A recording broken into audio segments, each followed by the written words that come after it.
Let's close as we always do. Head around the Inside Politics table, ask our reporters to give you a sneak peek into their notebooks. Some big political news. Mary Catherine? All right, sunny in Florida. There is a Bloomberg poll showing some good news for Trump, up 2, and really good news for Marco Rubio, up 10.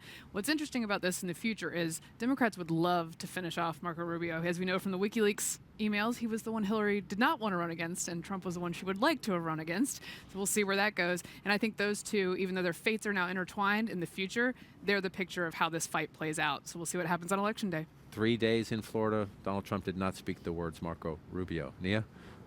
If Hillary Clinton wins, she's obviously on pace to make history, being the first woman to be elected to serve as president. But women in the Senate and House also could make history on November 8th as well. They're at 20% of the House now, about 20% in the Senate as well. That could go up in the House to above 20% and possibly reach 25% in the Senate. It's mainly powered by Democratic candidates and possible Democratic wins. Cortez Masto out in Nevada, Tammy Baldwin in Illinois, and then Katie McGinney in Pennsylvania. So could be on pace to have two sort of strides in terms of women in the political arena. We'll count those on election night. Ashley?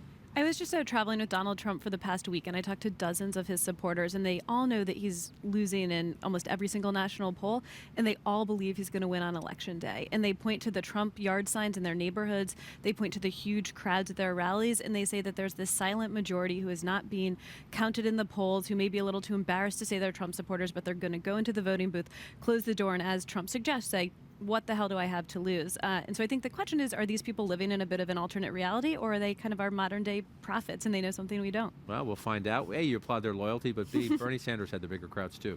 Manu? John, Democrats are stuck in an internal debate about whether or not to spend money to knock off Marco Rubio in Florida. There's a battle going on between Democratic leaders about whether or not some of that money could be effective at this late stage of the game, but there's some resistance. Chuck Schumer, the incoming Democratic leader, is saying no. He wants to focus on the other states. He does not think at this point it's a winnable race based on polling, and he thinks that the money we better spend elsewhere. But one person who is pushing for it, Harry Reid, the outgoing Senate Democratic leader, believes there could be a chance. Some polls suggest that Murphy could be down as little as 2 points, but that's a debate ongoing. Let's see how that one goes. I'll close with this, and it's a bit related. Republicans hope a new $25 million infusion from a Republican super PAC helps get them across the finish line in that shaky effort we've been talking about here to hold the Senate majority. Now, the money is from a super PAC closely aligned with the Senate Majority Leader, Mitch McConnell.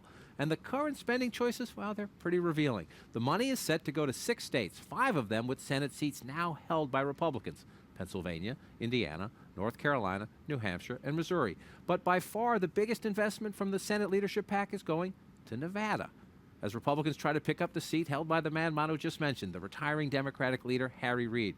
It's hard to not read that as an example of all politics is personal, meaning a sign of McConnell's desire to send Reid into retirement with an embarrassing loss at home.